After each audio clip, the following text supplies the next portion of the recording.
na na betimi de boso me no study be ma ehunu ni so bai me even kra no me worry na me ne kotena ye no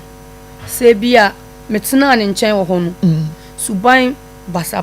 wa nya bi kosi se yi me free hospital na but no okoda abontin me worry no okoda abontin but eno na nya me problem no okoda abontin se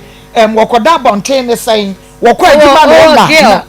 oh girl sometimes obi wokwa adwuma obi so obafie no abedwale no obepakan ka no okọ be ma no woge okọ anwate na waba man kan ho asama nkyerɛ wa woni so wo girl man na nya wo girl wa wakọ adwuma ba na obasa bedware ya obi ayiro okọ oba na bisa na so okọ hin 87.9 me bisa ni damini last time me bisa nse ukoda ahin na wo do no nti se de obeye bia na wo mfa ho de me hwehwe ani se ade bechi na ye chop money da wo me okay me chop money